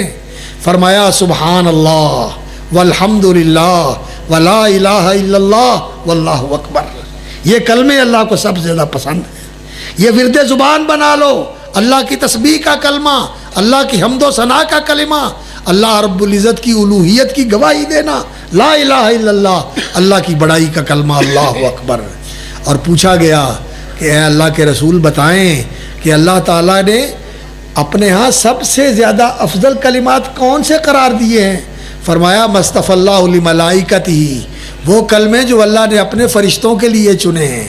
فرشتے اللہ کی کیسے تسبیح کرتے ہیں؟ وَنَحْنُ نُسَبِّحُ بِحَمْدِكَ، اے اللہ ہم تیری حمد کے ساتھ تیری تسبیح کرتے ہیں. نَحْنُ نُسَبِّحُ بِحَمْدِكَ وَنُقَدِّسُ لَكَ، اور تیری تقدیس بیان کرتے ہیں. تو اللہ نے جو اپنے فرشتوں کے لیے چنے ہیں سبحان اللہ و بحمدہ، یہ کلمے اللہ کے ہاں سب سے افضل کلمے ہیں. اور جو آدمی یہ کلمے اللہ اکبر صبح کے وقت کہہ لے، سبحان اللہ و بحمدہ 100 دفعہ پڑھ لے، اللہ تعالیٰ اس کے گناہ معاف کر دیتے ہیں. سمندروں کے پانیوں جتنے بھی گناہ ہوں اللہ تعالیٰ یہ بھی سارے صاف کر دیتے ہیں اور معاف کر دیتے ہیں. اور نبی صلی اللہ علیہ وسلم نے فرمایا شام کو یہ پڑھ لے سبحان اللہ و بحمدہ 100 بار تو اللہ تعالیٰ اس کے بھی سارے گناہ معاف کر دیتے ہیں. اور سبحان اللہ و بحمدہ آدمی پڑھتا ہے تو اللہ تعالیٰ جنت میں اس کی کھجور لگا دیتے ہیں، اس کے لیے کھجور لگ جاتی ہے جنت کے اندر. اور سبحان اللہ العظیم پھر اسی تسبیح کی تکرار ہے اور اس کے ساتھ پھر اللہ رب العزت کی عظمت کا اظہار ہے. سبحان اللہ و بحمدہ سبحان اللہ العظیم، اللہ پاک ہے اور ساری تعریفیں اس کے لیے ہیں. اور اللہ پاک ہے اور اس کی پاکی اور اس کی حمد و ثنا سارے جہان کے انسان مل کے، ساری مخلوق مل کے بھی بیان کرے تو اس کا حق ادا نہیں ہو سکتا. اللہ اس سے زیادہ پاک ہے، اس سے زیادہ قابل تعریف ہے. جتنی ساری مخلوق مل کے اس کی تسبیح اور اس کی تحمید کرتی ہے، اللہ تعالیٰ اس سے بھی زیادہ حمد و ثنا کے لائق ہے اور تسبیح و تقدیس کے لائق ہے. اور اللہ رب العزت کی تسبیح و تقدیس فرشتے بھی کر رہے ہیں، فرشتے بھی اللہ کی تسبیح و تقدیس کر رہے ہیں. الذین یحملون العرش ومن حولہ یسبحون بحمد ربہم، اللہ کا عرش اٹھانے والے فرشتے بھی اللہ کی حمد کے ساتھ اس کی تسبیح کرتے ہیں. اللہ کے سارے فرشتے بھی یسبحون اللیل والنہار لا یفترون، دن رات اللہ کی تسبیح کرتے ہیں، تھکتے اکتے نہیں ہیں، اکتاتے نہیں ہیں، ہر وقت اللہ کی تسبیح کر رہے ہیں. اور اللہ کے نبی بھی اللہ کی تسبیح کرتے ہیں. اللہ کے نبی صلی اللہ علیہ وسلم کو بھی اللہ نے یہی حکم دیا. اللہ اکبر جب نبوت کا آغاز ہوا تب بھی یہی کہا تھا فسبح بحمد ربک قبل طلوع الشمس وقبل غروبها ومن آناء الليل فسبح لعلک ترضی فسبح بحمد ربک قبل طلوع الشمس وقبل غروبها. سورج غروب ہونے سے پہلے اور سورج طلوع ہونے سے پہلے اللہ کی حمد کے ساتھ اللہ کی تسبیح کیا کر. اور جب زندگی کا آخری وقت آ گیا تو پھر بھی یہی حکم آیا اذا جاء نصر اللہ والفتح ورأیت الناس يدخلون فی دین اللہ افواجا فسبح بحمد ربک واستغفرہ. اللہ کی حمد کے ساتھ اس کی تسبیحیں کرتے ہوئے اس سے بخشش مانگتے ہوئے اللہ کی تسبیح اور حمد بیان کرتے ہوئے اللہ سے استغفار کرتے ہوئے رخت سفر باندھو اور تیاری کرو، اب تمہارا دنیا سے جانے کا وقت آ گیا صلی اللہ علیہ وسلم۔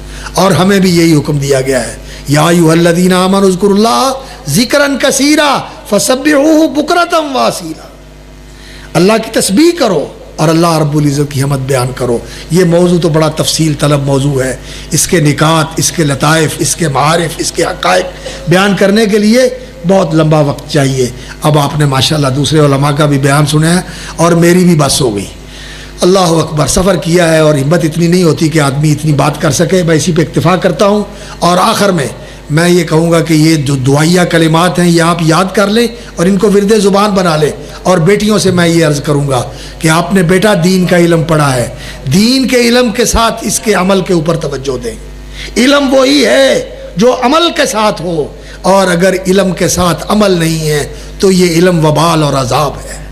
اس لیے اپنے آپ کو عمل سے آراستہ کرو، اور جو پڑھا ہے اس پہ عمل کر کے اس کو آگے پھیلاؤ اپنے گھروں میں، اپنے خاندانوں میں، جو تمہارے ماں باپ کے خاندان ہیں اور گھر ہیں ان میں بھی، اور جو تمہارے اگلے گھر ہوں گے ان میں بھی جا کر اس دین کی شمع کو روشن کرنا اور اس کو آگے پہنچانا۔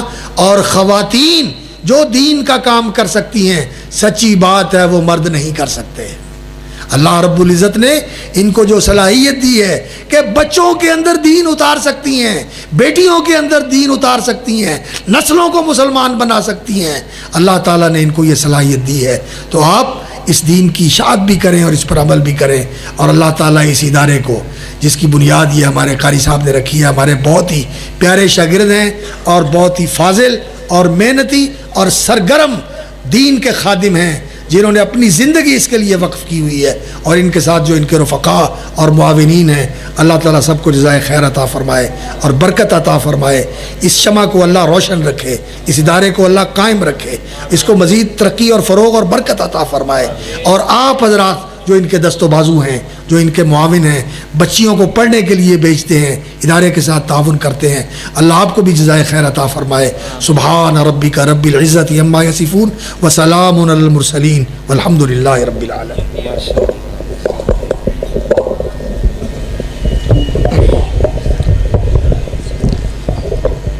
حضرات،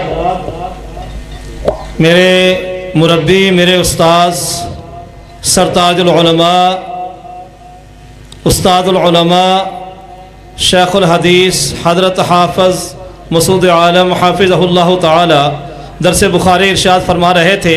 شیڈول ذرا نوٹ کر لیں کہ انشاءاللہ ابھی سندھی اسناد جو ہے وہ بیٹیوں کو دی جائیں گی، اور اس کے بعد جو ہے انشاءاللہ فضیلت الشیخ خطیب پاکستان محترم حضرت مولانا عبد المنان راسخ صاحب حافظہ اللہ تعالی ان کا خطاب ہوگا، اور اس کے بعد ہمارے نہایت ہی محترم سعودی عرب سے تشریف لائے ہوئے ہمارے مہمان محترم ابو محمد ارشاد فیصل صاحب انشاءاللہ ان کا خطاب ہوگا۔ اور آج سنت نبوی کے مطابق نماز جو ہے وہ تاخیر سے پڑھی جائے گی، تو میں اسناد کے لیے جو ہے میں اپنے ساتھیوں کو، حاجی مشتاق احمد صاحب ماشاءاللہ موجود ہیں، ہمارے مدرسے کے صدر ہیں، اور بابا جی جان محمد صاحب وہ بھی موجود ہیں، ذرا تشریف لے آئیں قریب۔ اور بچیوں کو جو اسی طرح ہمارے نہایت ہی محترم ساتھی، ہمارے ادارے کے جو ہے وہ معاون اور انتظامیہ کے ساتھی جو ہے حاجی عباس صاحب وہ بھی یہاں تشریف فرما ہوں گے، ان سے بھی درخواست ہے کہ وہ بھی اسٹیج کے پاس تشریف لے آئیں۔ اور اسی طرح بھائی محمد اشفاق صاحب، حاجی محمد اشفاق صاحب، بھائی محمد جاوید لکی الیکٹر سٹور والے، وہ ماشاءاللہ یہ سارے ہمارے ساتھی انتظامیہ کے ساتھی ہیں، معاونین ہیں۔ اللہ رب العالمین ان کے کاروبار میں، اللہ ان کے مال میں اللہ خیر و برکت عطا فرمائے۔ تو ہماری جو ہے آج کی جو بچیوں کو کتابیں دی جا رہی ہیں اور قرآن پاک دیا جا رہا ہے، یہ ہمارے بھائی حاجی محمد عباس صاحب کی طرف سے بیٹیوں کے لیے تحفہ ہے۔ تو سب سے پہلے بھائی طالب علی، ان کی بیٹی ماشاءاللہ انہوں نے قرآن پاک حفظ کیا ہے یہاں سے۔ بھائی طالب علی 72D کے رہائشی ہیں، وہ اپنی بیٹی کی سند جو ہے وہ وصول کر لیں۔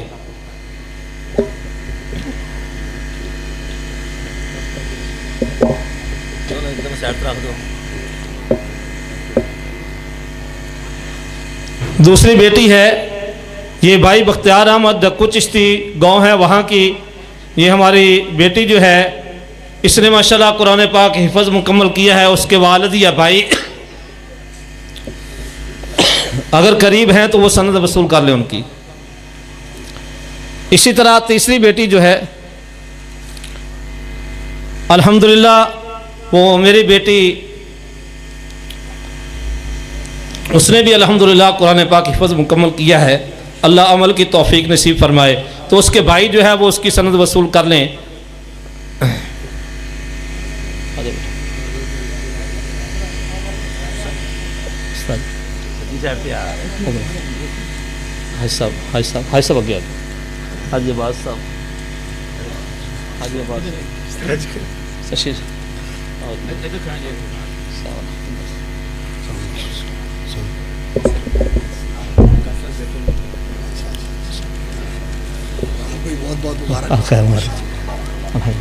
تو درس نظامی سے فارغ ہونے والی بیٹی جو ہے یہ اپنا عبدالشکور صاحب مرحوم کی بیٹی، ان کے بہنوئی یہاں آئے ہوئے ہیں.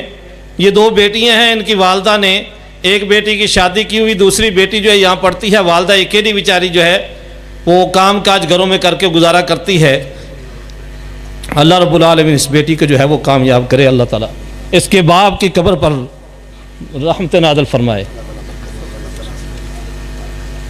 سب کتاب کر سکتا سندہ میں نے پکڑا دو کر سکتا بھائی تحر. تو بھائی عبد المالک صاحب ہیں نور پور سے. ان کی دو بیٹیوں نے ماشاءاللہ یہ درس نظامی اس سال مکمل کیا ہے. بھائی عبد المالک صاحب نور پور سے. تو ان کے بیٹے وہ بھی ماشاءاللہ موجود ہیں. تو اپنی بیٹیوں کی سند جو ہے وہ یہاں وصول کر لیں. بھائی عبد المالک صاحب، حاجی عبد المالک صاحب نور پور سے.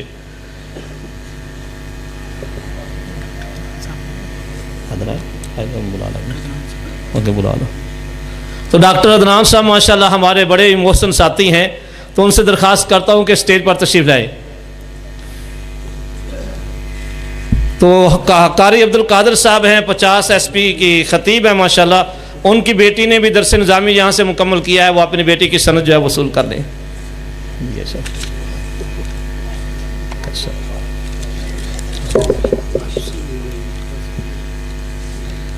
بھائی عبد الرحمن ہیں. یہ ہمارے جو ہے جان محمد کباڑیہ صاحب جو ہمارے یہاں مسجد کی انتظامیہ کے مدرسے کی انتظامیہ کے ان کی پوتی ماشاءاللہ انہوں نے بھی درس نظامی مکمل کیا ہے. تو ان سے بھی درخواست ہے کہ سند جو ہے وہ وصول کرنے بیٹی.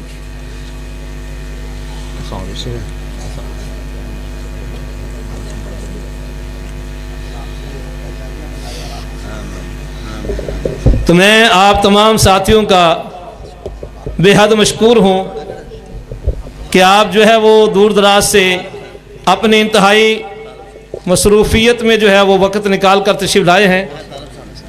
تو بھائی طالب صاحب اپنی بیٹی کی سند دینے کے ماشاءاللہ. بھائی طالب صاحب آپ تشریف سے. تو اللہ تعالیٰ آپ کا آنا قبول فرمائے. تو حضرات یہ ادارہ آپ سبھی ساتھیوں کے لیے یہ صدقہ جاریہ ہے، کیونکہ آپ اس ادارے کا جو ہے وہ ہمیشہ جو ہے وہ خیال رکھتے ہیں اور اس ادارے کے ساتھ ہمیشہ جو ہے وہ ہر موقع پر جو ہے وابستگی کا اظہار کرتے ہیں. تو میرے ساتھی الحمدللہ بہت سارے ساتھی بیٹھے ہیں، میرے محسن، میرے معاون. اور یقین جانیے ادھر جو ہے بچیوں والی سائڈ پر جو ہے وہ سپیکر خراب ہوا تو وہاں گیا ہوں صحیح کرنے کے لیے. وہاں الحمدللہ یہاں سے جتنے یہاں آدمی بیٹھے ہیں اس سے دگنی عورتیں ماشاءاللہ وہاں بیٹھی ہیں. تو یہ سارے جو ہے ہمارے معاونین ہیں. اللہ رب العالمین ان کی معاونت کو قبول فرمائے. آپ کا وقت نکالنا بھی ہمارے لیے جو ہے وہ معاونت ہے. تو آپ سے درخواست ہے کہ آپ ہمیشہ اپنی دعاؤں میں اپنے تعاون میں اس مدرسے کو یاد رکھا کریں. اللہ رب العالمین جو ہے آپ کا تعاون قبول فرمائے اور جو استانیہ پڑھا رہی ہیں اللہ رب العالمین ان کی بھی محنت قبول فرمائے. اور اسی طرح جو ساتھی جو ہے ہمارے انتظامیہ کے ساتھی بھائی طاہر صاحب، حاجی محمد عباس صاحب، حاجی محمد مشتاق صاحب، جان محمد کباڑیہ صاحب، حاجی محمد اشفاق صاحب اور دیگر ساتھی جو ہیں جو ہماری انتظامیہ کے اللہ رب العالمین قاری محمد شکیر ساجد صاحب اور قاری خلیل اللہ فاروقی صاحب، اللہ رب العالمین ان کی محنتوں کو قبول فرمائے۔ تو میں وقت کی قلت کی وجہ سے جو ہے وہ ساتھیوں کا صحیح طور پر شکریہ ادا نہیں کر سکتا، تو اللہ رب العالمین جو ساتھی تعاون کر رہے ہیں اللہ ان کا تعاون قبول فرمائے، اور آنے والوں کا اللہ رب العالمین جو ہے وہ آنا قبول فرمائے۔ جزاک اللہ خیرہ۔